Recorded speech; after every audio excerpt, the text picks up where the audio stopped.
I grew up on the north shore of Oahu, on this island. My dad, being Chinese, and my mom being Hawaiian German, we got to see both sides of the spectrum with food. And so I got to really learn and taste poke from way back when.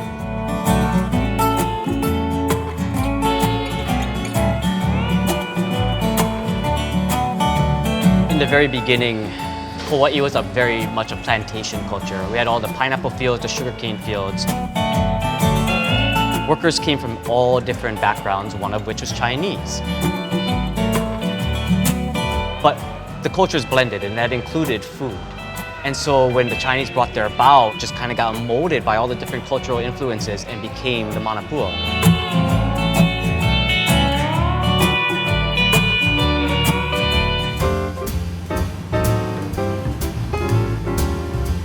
I travel the world writing, with an appetite for the food and stories people share around the table each day.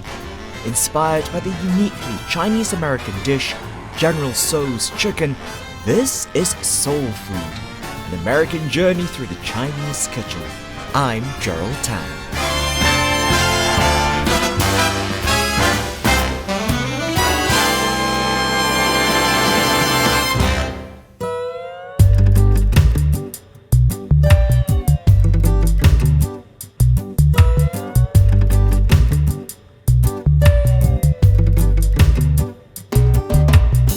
The Hawaiian Islands lie right smack in the middle of the Pacific Ocean, the most remote population center on our planet.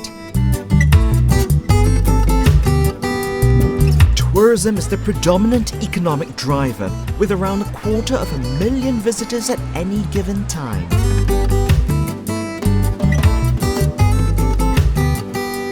While the trifecta of sunshine, sand, and sea is the biggest draw, the capital Honolulu also happens to be a culinary haven. In no small part because of the Chinese influence.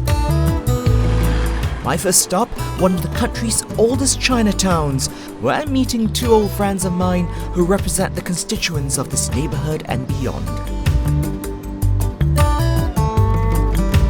Chinatown was born out of a huge fire in 1900 that destroyed everything, and they rebuilt, and over the years the economy's gone up and down. The businesses have survived. They've been really driving a lot of the rejuvenation. How would you say Chinatown differs from the other Chinatowns on the mainland, the one here in Honolulu?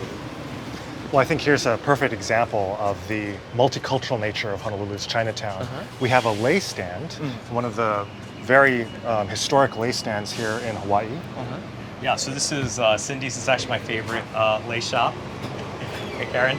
And they're actually making the leis from local flowers. This is a native Hawaiian, flower, but it's really beautiful. And every lei has a significance. Every flower has a meaning, and it's really poetic and beautiful.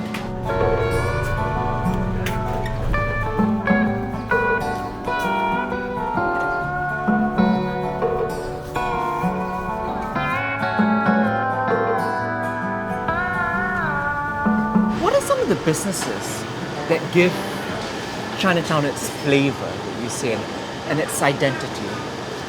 I think the heart of any Chinatown is the fresh food. In Chinese cuisine, freshness is paramount. And so most of the food you see here today was actually grown locally. And because a lot of these stalls don't have the refrigerated cases that you see in supermarkets, you can be assured that this is all the freshest produce in Hawaii. And of course, being an island, we have fantastic seafood, and actually Chinatown is the best place in Hawaii to get the near-shore fish.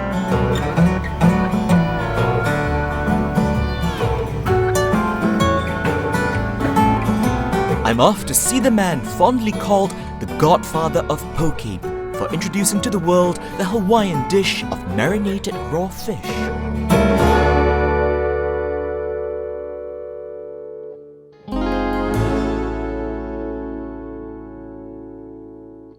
This is kampachi, which is a yellowtail, very nice oily fish. is there a better fish for poke? Oh no, there's all kind of fish you can use, but I like tuna. if it's fresh, it's so flavorful, and it has a nice little texture. For this type, I'm cutting it like this, okay? Very thin like this, very thin. And this fish freshly caught Freshly caught. This thing was swimming like maybe, a few hours ago. yeah, a few hours ago. In fact, if you really look at it, it's still wiggling. How important would you say is fish to the Hawaiian diet? Very, very important. But the interesting part about the Hawaiian people, they were very ahead of mankind. And the reason I say that, because they knew certain times of the year, all the fish had eggs in them. So that was a taboo. You don't catch it. You let them have the eggs, have the babies, and then it gets bigger, then they always replenish themselves. So then what I'm gonna do is put it in here. Oh, look at that. Yeah, it's so nice. Look at this. Stunning. Yeah, very nice. And then my little vinaigrette. Now, you did the wink. The wink means that there's something really special in there. Well, it's very simple. It's rice wine vinegar, little raw sugar, and then little sesame seed oil, some roasted sesame seeds, and just a touch of lime, citrus. Okay. Just a little bit, you know? So how long should the fish be sitting in this marinade? Not that long. We're ready to go. I'm gonna start building a little bit of this, a little bit of that. I'm layering flavors. Okay, now we add our fish. Yes.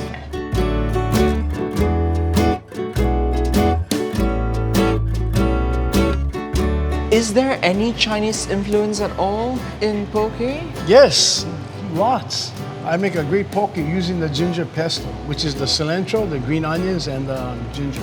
So a lot of the ingredients, a lot of the Chinese ingredients have now found their way into poke. Yes, that's the beauty of Hawaii. Poke is unlike sashimi, which is raw and unadorned fish.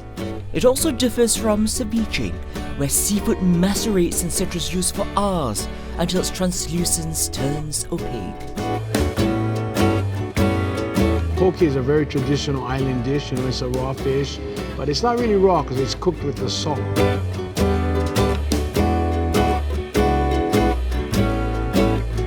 I grew up on the north shore of Oahu on this island, and my dad, you know, being Chinese, and my mom being Hawaiian German, I was blessed. What was really nice was that, you know, we got to see both sides of the spectrum with food. They took a little piece of the fresh fish, smashed it up, put a little salt on it, and they fed it to me. I almost died when I tasted it. I said, what is this? You know, I was young, only like 7, 8 years old, right? I just fell in love right there, and I told myself, I want to know more about how to make this. And that was poke.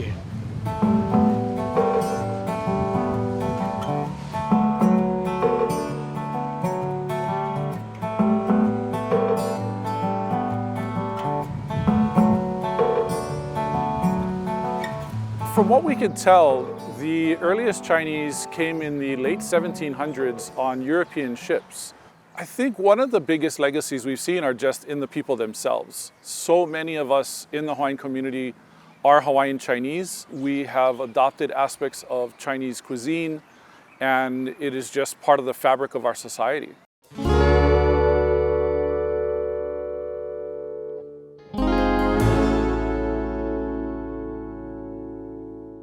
So right in front of us, these three buns in Hawaii are called manapua. And manapua is sort of Hawaiian melange sort of word. It's a mix of mea ono pua'a, which means this tasty pork thing. Okay. And of course, when the Chinese first came to Hawaii and brought many of these delectables here, you know, the local population had no idea what they were, so they came up with these unique names. Manapua is just one of several Hawaiian Chinese dishes that do not exist anywhere else. What we have here are the ingredients to make our manapua, Hawaii's version of the Chinese bao. Why don't you tell us how we do this? Okay, shall I just show you? Sure. Okay, well, you know, we make big batches of dough, we form them into little dough balls here, and then we just flatten it, get a little scoop of filling, Okay. and then just close it up. It's simple as that. Ah, he's making all the pleating. Look at those fingers go. He says simple, it's not simple. It's not simple. And then we put it on a sheet of paper so it won't stick to the pan, and we steam it. And that's it. Okay, so you can see here it's a nice, soft, pillowy dough. There's one thing you'll notice about manapua that makes it so different from the bao. It's this, the dough. I mean, the filling plays a role for sure. But our dough is, like you say, it's really soft. It's sweet. So what goes into the dough then? We make thousands of these every day, so we have to prep dough in large quantities. We use big old mixers. We pre-mix all of our dry ingredients. These are gonna be our flours, our yeast, our sugars. Get that going, and then we start adding our water, our fats.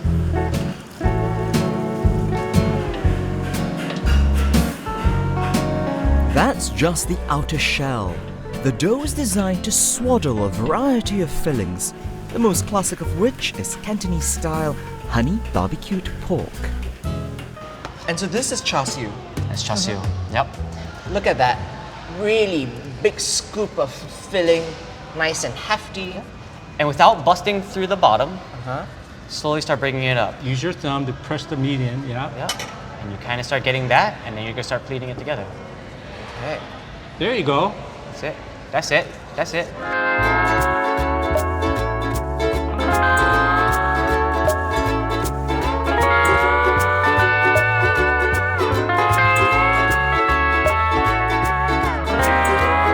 Let's start from the beginning. We are in the Chunwa Kam noodle factory. Yes. Who's Chunwa Kam? That was my grandpa, his father. And when did the business start? 1942. 1942. So right in the middle of war. Right in the middle of the war as a noodle factory. Okay, so how do we go from a noodle factory to a place that is most famous for its manapua? I went to law school. That's where I met my wife. And I would go down to the factory on the weekends and help out. And then I just thought about, hey, we had this flour. I'm looking for something else to do. So I thought about manapua. What does, the manapua represent in Hawaiian culture? When the Chinese brought their bao, it just kind of got molded by all the different cultural influences and became the manapua. And that has been such an iconic plantation era food item that is kind of morphed into a Hawaii comfort food. You'll see one of our t-shirts has a picture of the older Chinese man with a stick and two buckets on each hand, was carrying the manapua that he would then go around. The manapua man. The manapua man, which is an iconic figure as well in Hawaii. The quintessential Hawaiian Chinese dish, I would say, would have to be chicken long rice. That is now considered a staple at a Hawaiian party, and when people talk about Hawaiian food, chicken long rice is on that quintessential list.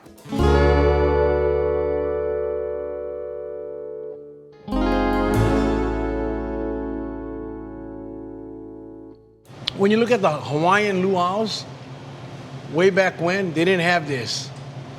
But when the Chinese people came to work in the farms, the plantations, they brought this dish. So this is the long rice, which is, like cellophane noodles. It's cellophane noodles, but there's not rice in it. No, it's not mung rice. beans. Yeah, mung beans, yes. So you start with the broth. Yeah, start with the broth. Well, and the broth, cook this chicken right here. Okay. So I'm gonna add the chicken. We just wanna make sure that it's all nicely, incorporated. What am I smelling, chef?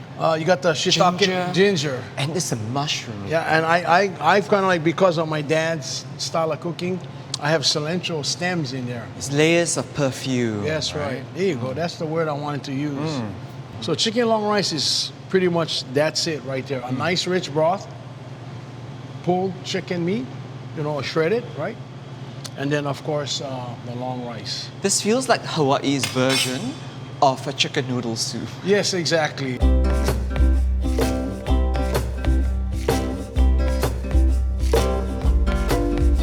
So this is the final product. It'll swell up a little more, and then that broth will be eaten up a little more, but taste the chicken, yes. I like it. Sensational. Yeah, very nice, huh? Wow. The chicken is tender. It's already now infused with the aroma of the broth that has ginger and scallion and cilantro stalks and Chef Sam Choi's secret, shiitake mushrooms. Adds a bit of umami, doesn't it? Yes, Yeah. that's umami right there. Chicken long rice, a staple of the luau table, and one of the biggest influences of right. Chinese That's cooking in Hawaiian cuisine. Little high five.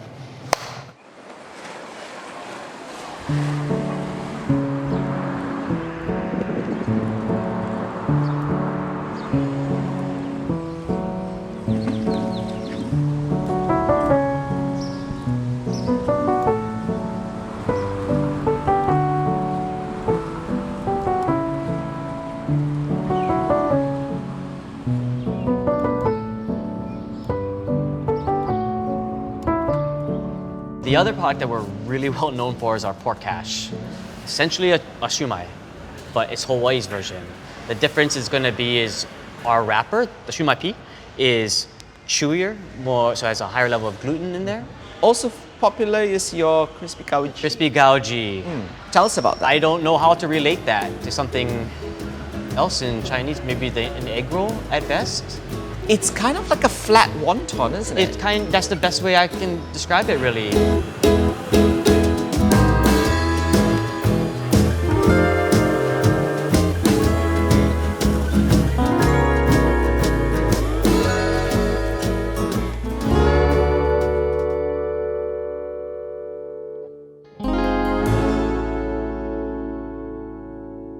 My name is Marianne Young. I am the now owner of 8 Fat Fat 8 Bar and Grill. You've got a really extensive menu here. Food that people do not associate with a bar typically. Yes, true. Right? I have your menu right here. So here's what we're gonna do. I'm gonna mention one dish and you just tell me, you can describe it, whatever comes to your mind. I just want to know anything and everything about this dish. Okay?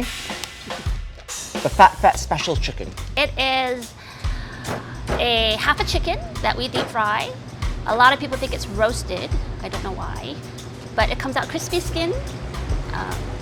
And it's really best to eat it on site, on premise, while it's nice and hot and it's still crispy. This dish might intrigue some viewers. Fried lettuce leaves. A lot of people do find it strange, fried lettuce, but it's quite common for Chinese people, I think, to eat fried lettuce. But it's just romaine lettuce that we stir fry with some seasoning, and it's really good. Next one. Crispy gauji. Crispy gauji. We make our own. It's just filled with a pork hash of ground pork and water chestnuts, onions. It should be said that's how I found you. Because you've been voted many times as having some of the island's best gauji.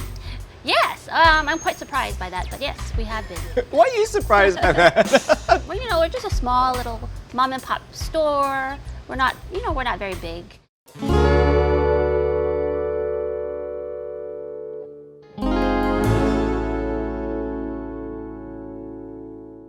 Cake noodle. Oh, cake noodle, yes. What is a cake noodle? Cake noodle is very common in Hawaii. It's basically noodles that has been cooked and pan fried and comes out crispy. When I was a child, that was my favorite dish.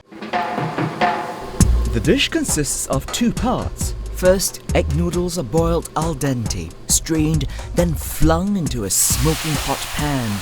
They sputter and sizzle in the oil, losing moisture and eventually fusing into a crispy brick. Now, the technique is not uncommon in Chinese cooking. What makes it unique to Hawaii is how the noodle brick, or cake, is then cut up into smaller bites before it's drenched in gravy. In this case, a black bean sauce with chopped steak and vegetables.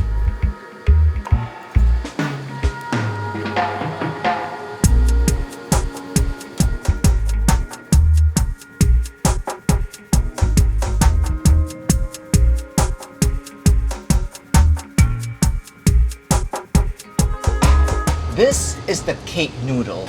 You'll only find it in Hawaii. Let me take a bite.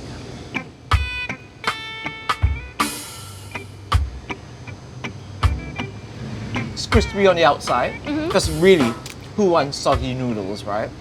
We have had customers order just the cake noodles separately because they want to eat it crispy. And in America, of course, you got Rice Krispie treats. This is a noodle crispy treat. I guess I never knew that this is only in Hawaii.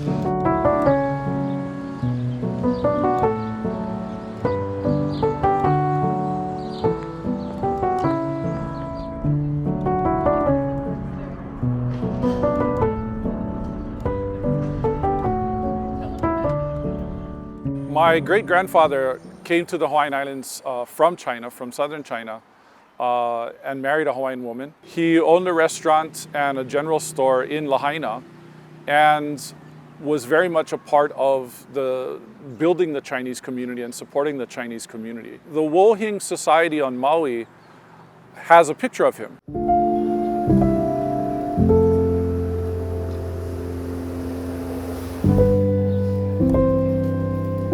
I traveled to Maui to see that photo. This was mere weeks before the unimaginable wildfires that devastated the town of Lahaina.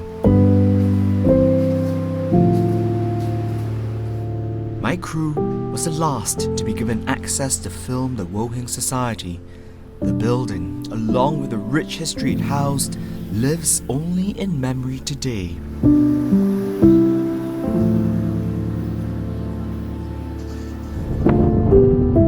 Honor Lahaina and the people of Maui. They will without doubt rise again.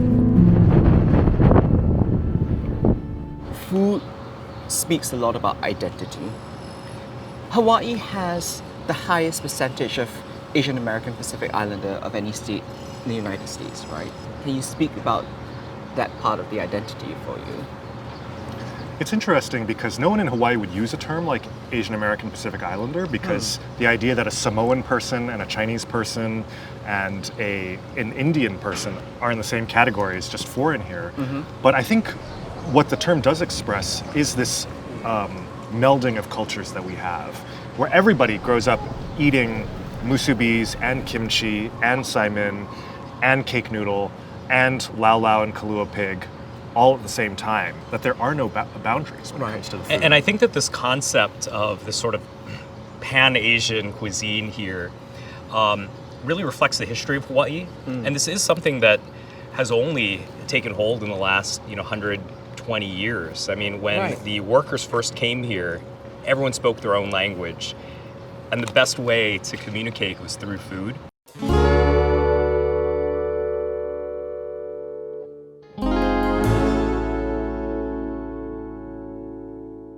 Stanley, when I first came here a few years ago, you introduced me to this, saimin. Yeah. What is it? So saimin is something you find only in Hawaii. We have a Chinese noodle that was really embraced by the Japanese community, and Japanese ingredients were added to it, and it's now permeated through the entire community. There's a lot of nostalgia value in it because people grow up eating it.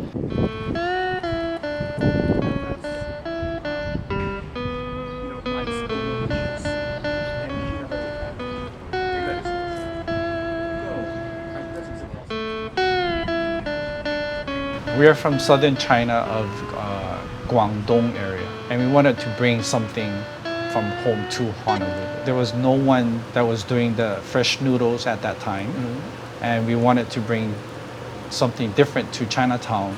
So tell us about the menu here then.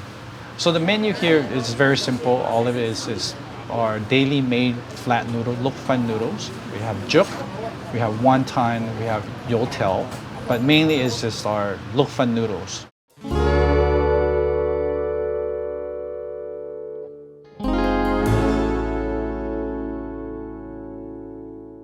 Basically, it's a rice noodle. It's made of purely rice.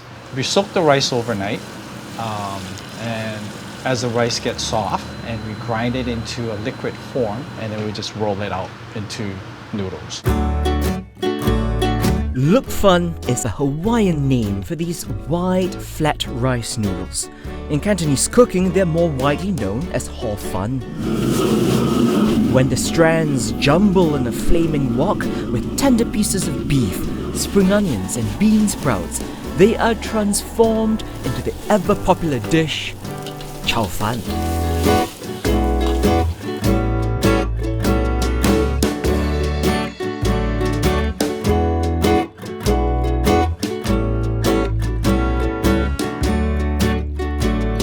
And what is your signature dish here? Our lok fan noodles with the brisket soup. What do you have to do with the brisket? Beef brisket is cooked for many hours. It's braised in a Chinese different type of herbs, and we braise it for about 3 hours. And then after that is cooked, and all it is we serve it with our noodles with our soup.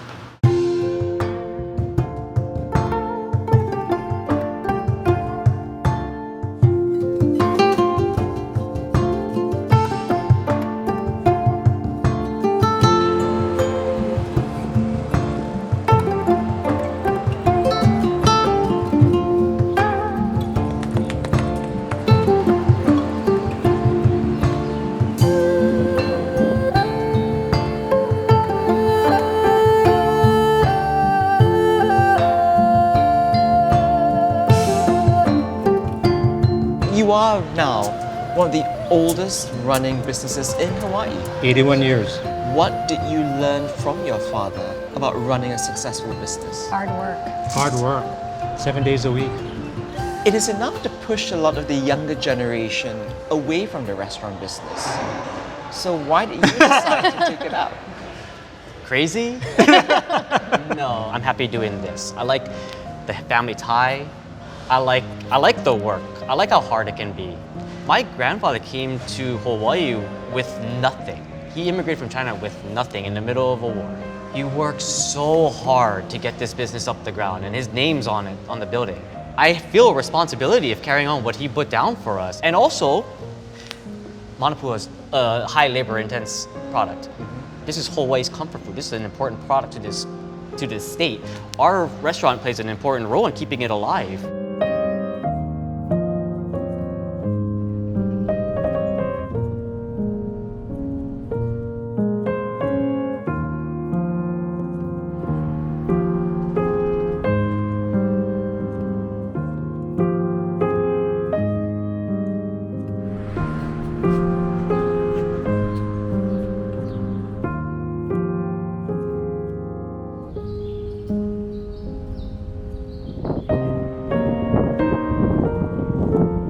Honolulu has splendor in spades, vistas stretching on for forever, tropical flora and fauna to bewilder, architectural marvels. And of course, that magical light.